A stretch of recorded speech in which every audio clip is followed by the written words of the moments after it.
Vocês vão gostar muito de saber mais dessa história, porque ela é uma história que todo mundo fica assim, impossível. Como é que ninguém conhece essa mulher? E eu vou explicar para vocês. Pera. Santa Rita é uma cidade que tem 40 mil habitantes. Só que ela, há 70 anos atrás, era uma cidade totalmente movida à agricultura. Café. Simplesmente café. Porém, existia uma moça nessa cidade chamada Luzia Renó, mais conhecida lá como Sinhá Moreira. E ela era herdeira, era neta de um presidente do Brasil que era santarritense. Olha isso. Caramba.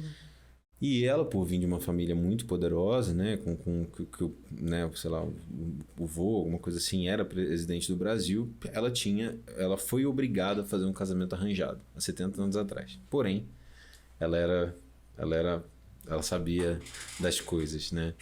E aí, nesse contexto, ela vai e tem que acaba tendo que viajar o mundo inteiro, porque tinha casado com um diplomata, e o diplomata viajava muito, e numa dessas viagens, acho que para o Japão, ela viu uma palestra que dizem, né, aí é um pouco de conta, a gente não sabe se é, do Einstein falando que o futuro do mundo seria a eletrônica.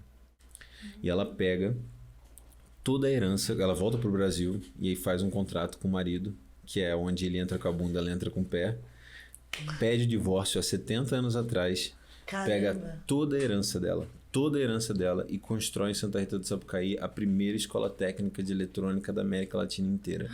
Nossa, eu fiquei Cara, arrepiada.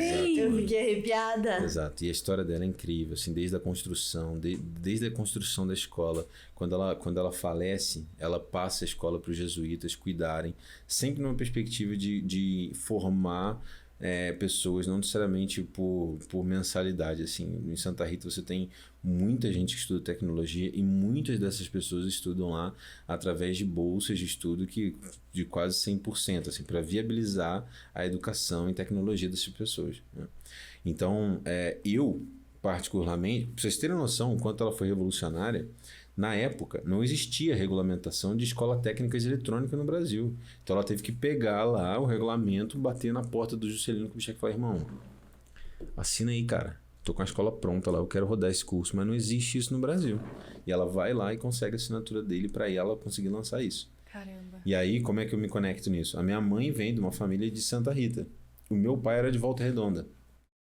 Só que o que acontece? Quando a escola nasce em Santa Rita, muitas pessoas do Brasil inteiro começam a ir para Santa Rita do Sapucaí estudar eletrônica, porque era o futuro do mundo, né? Todo mundo queria saber, televisão, tudo bombando, precisamos estudar. E aí você tinha, por exemplo, a CSN, que é a Siderúrgica Nacional, que fica em Volta Redonda. E essa galera não tinha mão de obra. Então o que eles faziam? Eles mandavam os melhores alunos estudarem em Santa Rita do Sapucaí.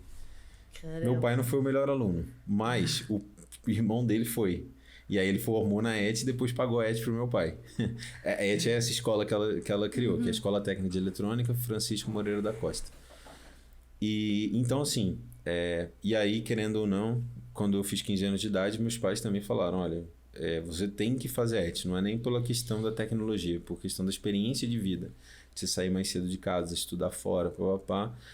E eu acabei, assim, né? Todo mundo... Normalmente a galera do interior é louca pra ir pra cidade grande. E eu fiz o movimento contrário. Muitas pessoas perguntam pra mim, falam: cara, mas por que você não mora no Rio de Janeiro? Sabe? Tipo, lá tem praia. Eu falo: cara, não é assim que funciona. Acabei me encantando pela cidade. Fui pra lá com 15, formei na escola técnica, fui fazer engenharia de telecom. Não segui na área, trabalhei até, cheguei a trabalhar na Ericsson, por exemplo, mas acabou que dentro desse contexto de estudar e acabei me envolvendo com o movimento do empreendedorismo muito forte. E aí a gente tinha uma cidade de 40 mil habitantes, que nesse processo da construção das escolas, do Instituto Nacional de Telecomunicações, que fica lá, sabe? Tipo, lá você tem um laboratório de 5G, agora já tem o de 6G, a galera está estudando telecomunicações, um dos principais polos do Brasil. Você tem mais de 150 empresas de tecnologia hoje por causa da Sinhá Moreira, que chegou lá no passado e construiu aquela escola. Caramba. E a maioria dos empreendedores, desses 150 empreendedores, são empreendedores que não são naturais de Santa Rita. Eles foram para lá estudar e construíram as empresas, né? Nossa, que incrível.